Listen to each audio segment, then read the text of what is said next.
And you've done this sort of Mozartian thing, which I really love, which was, you know, I could see a sort of Don Giovanni kind of approach, and then all of a sudden, here is Aurelio's Inn. He's bottomed out in Venice, and he takes a demotion, and he goes where? To Napoli, down in the south. You know, it's bright, it's sunny, and suddenly we're into opera buffa instead of opera seria, which is Così fan tutte.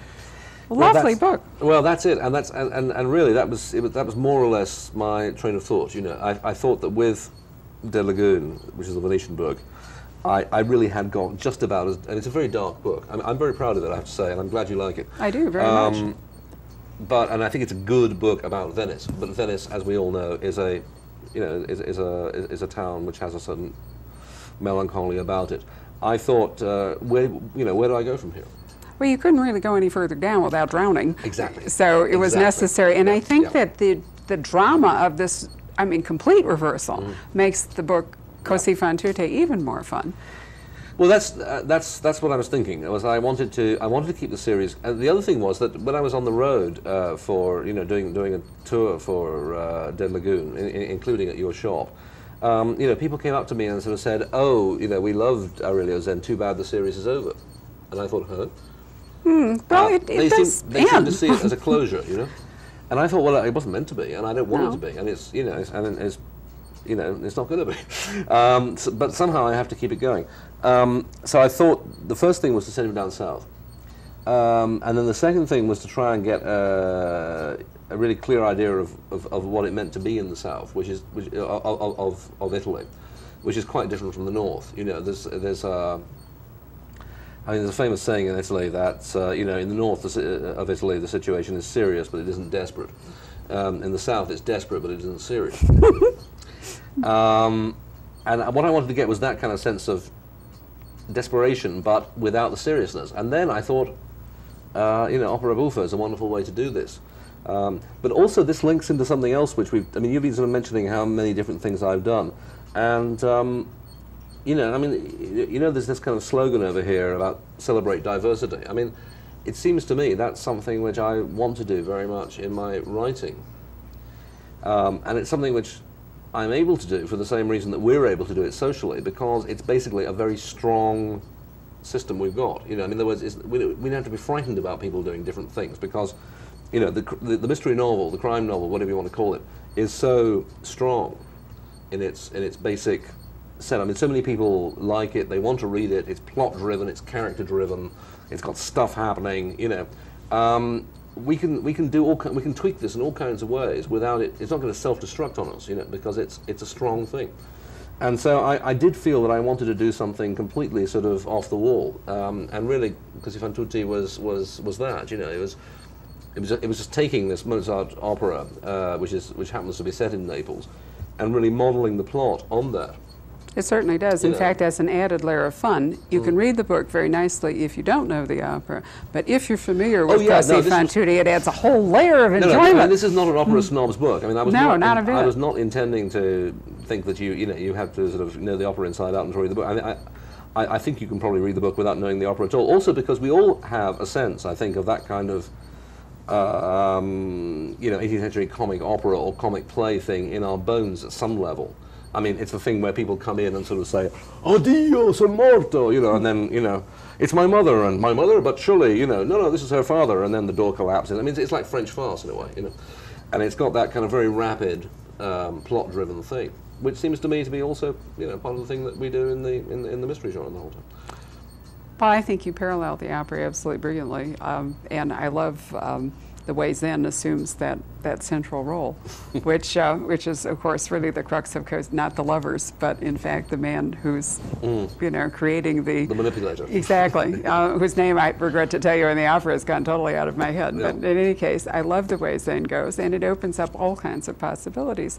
Now, you wrote, as I recall, a very Agatha Christie kind of a book called A Dying of the Light.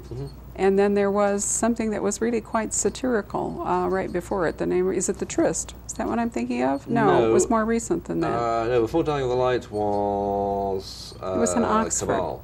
And then there was Dirty Tricks. That's it. Which is about to come back into print over here, I'm happy to say, after many years out of. And Dirty Tricks had a lot of sex in it, so Dirty Tricks Tricks was had a lot of double sex. entendre, It was a wasn't dirty it? book. It was a dirty book. Yeah. But it was kind of. It had sex, but it wasn't supposed to be sexy. It was like sex as power was the idea. It was like people using sex as a way of, you know, getting a rung up the ladder, and you know, it was really about that kind of manipulative sexual politics, you know. But it's and there was, and indeed may still be, a sort of film option hanging out there with the famous Hugh Grant, who of course has his own Dirty Tricks histoire, you know. That would be extremely intriguing. Hanging over him, Yeah. but you know, the film world sort of, you know, goes round and round in circles, and nothing ever happens. But Well, at the moment, some of your books are available here in America, and some of them are not. Of the Aurelio's Ends, there's a new publication of Rat King, bringing it back, and presumably Vendetta will follow. Vendetta's coming And out maybe very Cabal, but soon. we don't know for sure at this Yep. point. We have Dead Lagoon, we have Così fan tutte.